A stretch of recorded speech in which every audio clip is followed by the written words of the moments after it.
Hey friends, it's almost Thanksgiving time, and if you have ever pulled off the whole Thanksgiving meal by yourself, you know that you cannot wake up on Thanksgiving morning and knock it all out in one day. I have been making Thanksgiving dinners for approximately 32 years, and I kind of consider myself an expert at it. I don't say that about many things, but I've learned through the years that the best way to do it is to start doing little things every day leading up to Thanksgiving. And then on the big day, it's pretty much a piece of cake. So this video is going to walk you through all the steps to pull off the perfect Thanksgiving dinner. I'm going to link all of my recipes below in the caption. Are you ready? This is going to be fun. One thing I like to do the week before Thanksgiving is clean out my fridge. A lot of groceries are on the way, so I get rid of gross leftovers, wipe everything out, organize it, make room, and then I can go get all the groceries. I made a very exhaustive list, so I knew exactly what to get. And really, the best thing about shopping the week before Thanksgiving is that you beat the crowds. You can always run back the week of and get a thing or two. And then another great week before Thanksgiving thing to do is make your pie crusts. I just park these in the freezer and they're good to go. I do a combination of butter and shortening. I freeze them, then cut them into very small squares. And then I mix the dry ingredients, which is just flour, kosher salt, stir those together, and then add the shortening and butter. Use a pastry cutter or your fingers to combine the fat with the dry ingredients. Beat an egg and pour it in.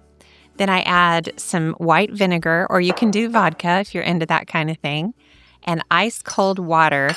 Just add enough for it to barely come together. This is a very crumbly dough, so don't be concerned. Just turn it out, smush it into a big ball. And this recipe actually makes 2 pie crusts, which is great. So divide it in half, form 2 balls, and put them into separate Ziploc bags. I kind of flatten the balls into discs, and that'll make it easier to roll the crust out later. And that's it. I actually made another recipe, so I have 4 pie crusts, 3 for the pies I'm going to make for Thanksgiving, and then I'll have 1 for a leftover turkey pot pie. Done. If you're using a frozen turkey, you don't want to wait until the day before Thanksgiving to thaw it. So I just put it into a roasting pan with some paper towels, and then I park it in my garage fridge. Thank goodness for that garage fridge. Suddenly, it is Monday of Thanksgiving week. I love Monday before Thanksgiving because it's pretty calm around the house. It hasn't gotten very frenzied yet. And I like to spend the day kind of prepping vegetables, doing a lot of chopping and cleaning. I also like to make a big batch of my cornbread because that's what I use to make my dressing. Happy Monday, time to make cornbread. And this is my go-to recipe that my mom used to make. And it's a mixture of yellow cornmeal, flour, and salt. And then I mix eggs with baking soda and buttermilk. Stir that together until it's really frothy. And then mix it with the dry ingredients. And then I melted some butter, which goes into the cornbread batter, but I also sizzle a bunch of butter in an iron skillet. So when it's really hot, I pour in the batter. Look at that. And you want to let it sit in the skillet for about a minute or 2, just until the edges start to get crispy. And then into the oven it goes. Before long, you have this gorgeous pan of cornbread, which is perfect for dressing. So I'll let that cool while I prep a whole bunch of veggies. Doing this a few days before Thanksgiving makes so much difference. A lot of my recipes use diced onions, so I dice several onions and park them in a big zipper bag. Celery, of course, is important on Thanksgiving, so I chop quite a bit of that too. Basically, just go through all your recipes, pull out the veggies, and prep them. I make a gorgeous Brussels sprouts dish, so I just kind of halve the Brussels sprouts and pull off any dark leaves. Those are ready to go. My Brussels sprouts dish also has butternut squash, so I just cut the rind off, cut it into chunks, and the butternut squash is ready to go. And then wedges of red onion. Those are for the Brussels sprouts too, but it's so great to have all of these prepped and ready to go. So satisfying. Next up, green beans. I'm going to make from scratch green bean casserole. I don't get too fussy about the green beans. I just kind of pull off the ends, and I'm going to blanch those in a little bit. Broccoli rice casserole. We all have our favorite recipe. Again, mine is a little bit more from scratch, so I just cut the florets pretty small, break them into little pieces, and into a Ziploc the broccoli goes. And I use parsley so much at Thanksgiving that I have found it's so great just to have it in a bag ready to go. Same with fresh rosemary. Strip the leaves off of the stems and mince it up. And honestly, if you look at all that veggie mess and all of this effort, it's just such a good thing to do before things start to get hectic. So look at all those veggies, and now you get to pop them all in the fridge. Onions, celery, Brussels sprouts, butternut squash, red onion, broccoli, herbs, done. Oh, yes. That is so gratifying. I am against pre-grated cheese in bags because it never does melt as creamy as you want it. So I grate a whole bunch of sharp cheddar. That makes a couple of appearances. And then just shake it out, make sure it's not together in one big clump. And that's one big job done. I'm blanching my green beans for my green bean casserole. That makes them sort of tender, but it also locks in that bright green color.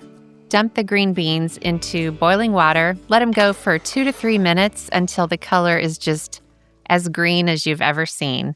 And then immediately plunge the green beans into ice water to stop the cooking. And look how green those are. Absolutely gorgeous, and you just saved a blanching job. You don't have to do that when you're getting busy in the kitchen. Those go into a zipper bag and into the fridge with their other veggie cousins. And then pecans. Man, are pecans important to my Thanksgiving Day spread. I have a pecan pie. I add them to the top of my sweet potato casserole. Tons of very finely minced pecans.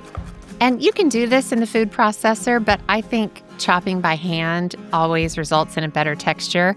I split them up into bowls, and that mess is out of the way. So now the cornbread is cool, and I'm going to cut up 3 different kinds of bread for my dressing. The cornbread is the most important, and if you'll look here, you'll notice in a second that I'm going to save myself a wedge. I always make a double batch, so I have a wedge left over to snack on. Spread butter on it with honey. Oh my gosh. The other kind of bread the dressing uses is French bread. So I just kind of cut it into big cubes, just like the cornbread. And ciabatta. This would not pass as ciabatta in Italy. It's supermarket ciabatta. But basically just 3 kinds of bread. Again, the cornbread is the most important part. And you need a couple of days for this to totally dry out. So I'm just going to park it in a corner of my kitchen. One final bit of prep is to chop some bacon. The bacon appears in a casserole, and it's just nice to have this all chopped in the bag and ready to go, and then you don't have to mess with it on the big day. Here we are. We survived Monday before Thanksgiving. Now that Monday is behind us, I want to tell you what we do on Tuesday. 2 things, mashed potatoes and cranberry sauce. These are the best mashed potatoes in the universe because they are scrumptious, and also you can make them a couple of days before Thanksgiving and then bake them. So just peel and cut potatoes into chunks, salt the water, and let them cook for probably 30 to 40 minutes. So while they're cooking, it's a good time to make the cranberry sauce, and it just uses fresh cranberries. I put them in a saucepan along with maple syrup. Then I zest a bunch of orange zest into the cranberries, squeeze in the juice, and that's all there is to it. And then I just put it over medium heat and let them slowly come to a simmer. And over a period of about 12 minutes, they go from this to this. It's kind of like a cranberry jam. And then just spoon it into a jar or even a serving bowl, and I'll just let that cool. But it is so good, so simple. So back to the mashed potatoes. You want to cook them until they're fork tender, and you just stick a fork in, and if it falls apart like that, it's time to drain them. Drain as much water off as you can, and then put the potatoes back into the same pot, because it's time to take them to the stovetop While I mash them, I turn the heat on low underneath the pot. And this just helps a lot of the steam and moisture to release from the potatoes, and then the mashed potatoes won't be quite so watery. So just mash until they're pretty well all broken up. If you have a few lumps, that's okay. And now comes the good stuff. Couple of sticks of butter, don't be alarmed, an entire block of softened cream cheese, half and half, and heavy cream. A little potatoes with my cream. That's how I like my mashed potatoes. To season it, I keep it simple, just salt, pepper, and seasoned salt. Then you can mash initially just to kind of get all the fat mixed in and all the seasonings mixed. And you want to taste along the way and add more salt, pepper, or seasoned salt, whatever you need. Keep mixing until they're perfect, and then they go into a buttered casserole dish. Just smear out the surface, let it cool completely, and then I like to kind of dot some pats of butter all over the surface because I am just incorrigible that way. Cover it with foil, into the fridge it goes, and now you don't have to worry about mashed potatoes. So another great thing to do on Tuesday before Thanksgiving is to check all your turkey roasting equipment. I have a roasting pan, brining bags. We're going to brine the turkey tomorrow, a gravy separator, turkey baster, twine to tie the legs, a meat thermometer. You want to make sure you have everything you need so you don't get stuck when it's time to roast. Another really great thing to do on Tuesday is to gather all your casserole dishes, and I actually like to label the individual dishes with what the recipe is. That way, when you're making the recipes and your kids are helping you, you can just say, hey, grab me the green bean casserole dish. And it takes away the guesswork, makes it really easy. Wednesday starts with W, which stands for workhorse, which is what Wednesday is all about. The first thing I usually do on Wednesday is make my brine and get my turkey into the brine. It needs a good 18 to 24 hours before roasting. If you have never brined your turkey before, this is the year to start. I'm going to make the brine mixture first, and it's water, apple cider, brown sugar, and a whole bunch of kosher salt. And then I slice a bunch of orange peel, add that in with some garlic cloves, fresh bay leaves or dried bay leaves, and fresh rosemary leaves. Then a whole bunch of peppercorns. Put it on the stove, give it a stir, and you want to bring it to a gentle boil and just let it cook for about 10 minutes. So then it's time to crack into the turkey. Be sure to save the neck and the giblets. I put it in a little bowl with a lid in the fridge. And then the turkey goes into the brining bag. You want the brine to be completely cool when you add it to the turkey. You want the turkey to be pretty well submerged. You can always add more water if you need a little more liquid. Be sure to seal that bag completely because it's going to go into the fridge for about 18 to 24 hours. Another Wednesday activity, I make my pies on Wednesday. There's really no need to make pies fresh on Thanksgiving Day. Getting them out of the way the day before is totally the way to go. I'm starting with the most important pie, which is pecan. It's probably the best pie that I make. It's my husband Lad's favorite. I just pull the crusts out of the freezer, let them sit for about 30 minutes until they're easy to roll up. Now, this crust is extremely flaky and wonderful, so it's not necessarily the easiest to roll out, but trust me, it's going to be worth it. So I just press it into sort of a ruffled pie pan. You can keep it rustic. You don't have to get fancy. And then one of those bowls of chopped pecans, I'll pour that into the bottom of the crust.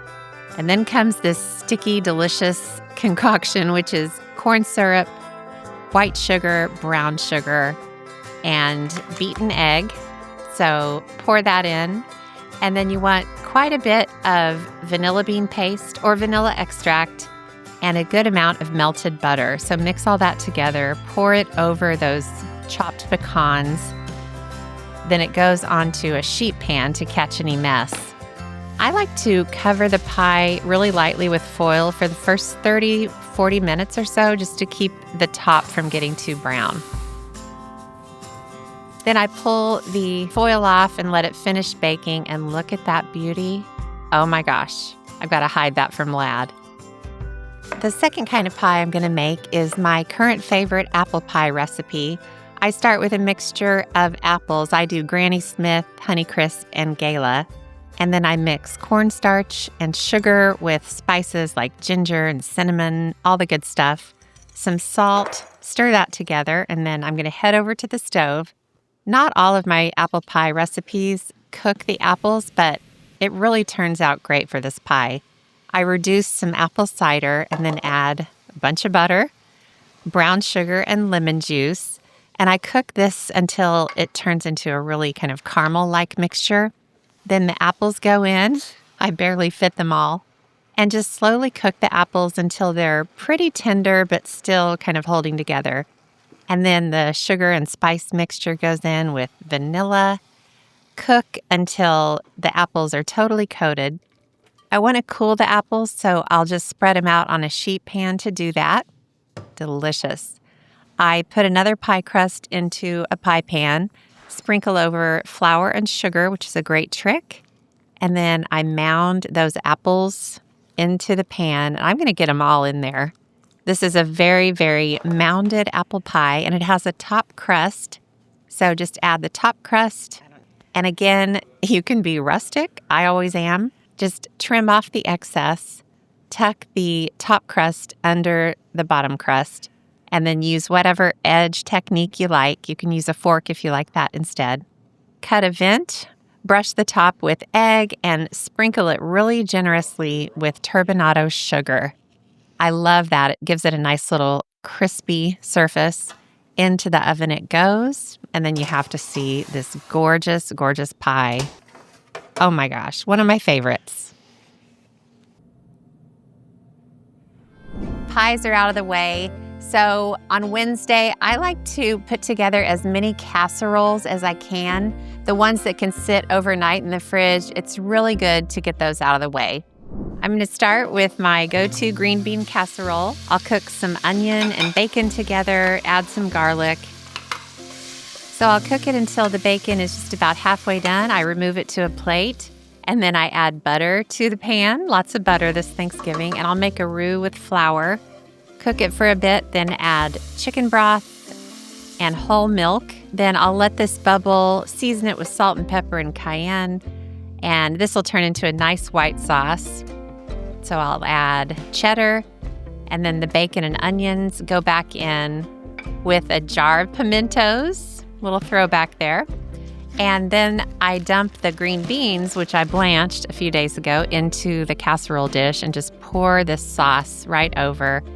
And I'll make a panko topping. I'm not going to put it on right now. I'll put it in a separate dish, but it's just panko crumbs and melted butter with salt and pepper. Stir it until the crumbs are buttery and they go into a bowl. I'll let the casserole cool, cover it with foil, and then both of these get parked in the fridge. The next casserole is broccoli rice, and it starts with butter, onions. I'll cook those, then add flour, dry mustard, cayenne, stir those together, and cook the flour a bit. Then I'll add milk, salt, and pepper, stir until it starts to thicken, and then I'll add a block of cream cheese. Ooh, so good. Parmesan, some paprika, stir it, and you can see this sauce really coming together. Velveeta, it's my friend. More grated cheese. Stir it until it's all melted. The broccoli florets go in. I don't even blanch these, and it turns out just fine.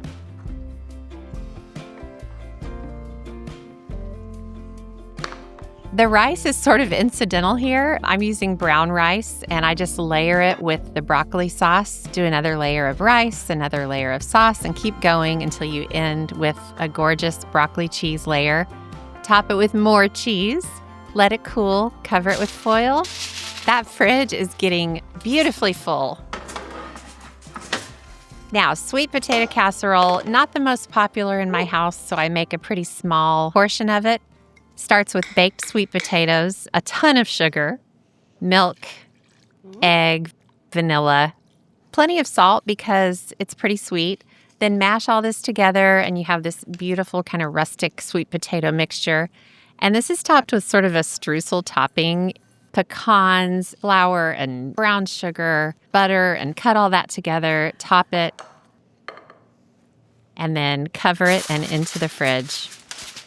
Now we only have one day left, and that is Thursday, Turkey Day itself. It starts extremely early for me and my 20-pound turkey. The turkey needs to go into the oven, but I've got to rinse it first. So remove it from the brine, give it a good rinse inside and out, and then I put it into a container, fill it with cold water, and let it sit for about 45 minutes. That way it removes all that excess salt from the brine. Give it a really good pat to dry it, and then crisscross the legs. Tie it with kitchen twine.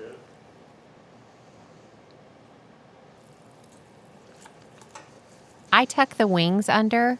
No real science to this, just kind of bend them, get them to tuck under there and stay put. And that just makes it a little neater. Oh my gosh. Now for the first stage of cooking the turkey, I actually enclose it in a vent of foil. Just really seal all those edges of the foil.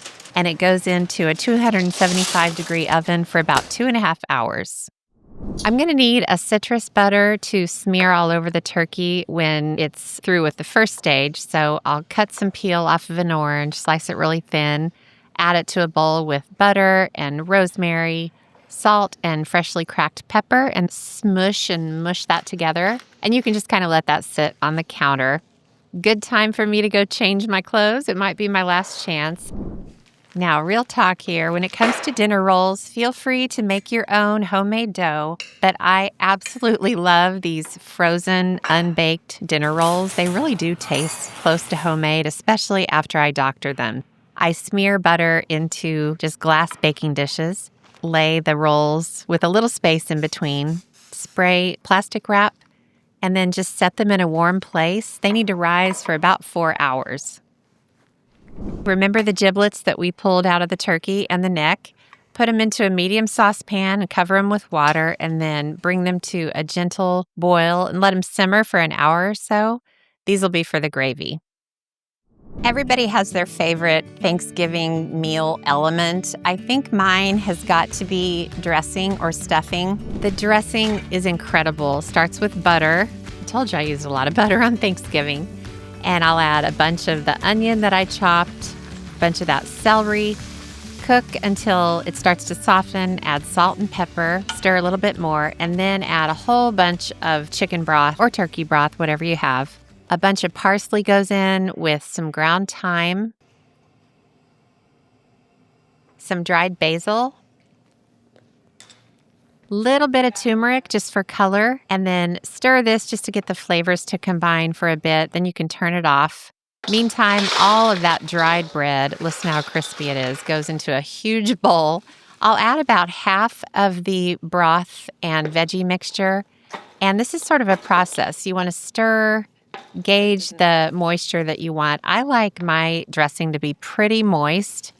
And then I just mound it into a big baking dish. You want to taste it, make sure it's properly seasoned, but that is ready to go.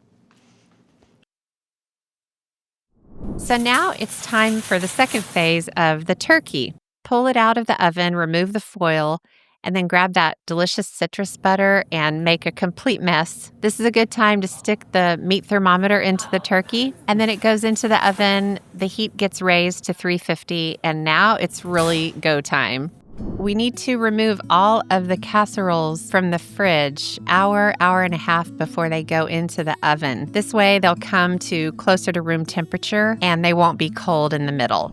I'm going to make that beautiful Brussels sprouts dish with the butternut squash, Brussels sprouts, red onion wedges, and I'll add salt, pepper, olive oil, and chili powder, which is really tasty.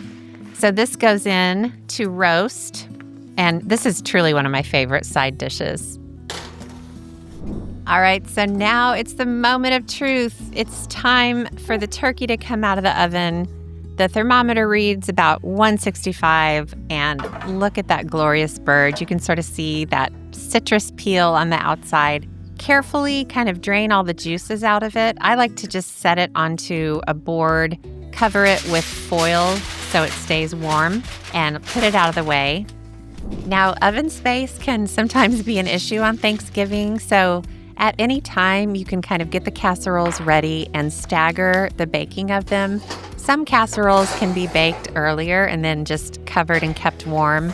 But baking casseroles to me is so much fun. It means the meal is getting close. If the gravy is good, everything is good. Pour all the drippings out of the roasting pan and then separate the grease. Add the grease back into the roasting pan over medium-low heat and kind of scrape all the bits off the bottom of the pan. Now you want to make a roux by adding flour, whisking it in, add more flour and whisk it in. You want to get like a thick paste that is still pretty stirrable. Now remember the giblets? You want to pull those out and set them aside to cool for just a little bit.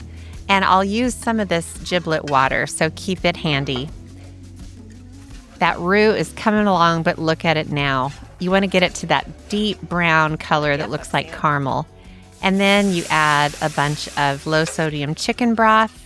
This is a time to add the actual drippings back in. So this is the actual liquid part of the drippings, not the grease.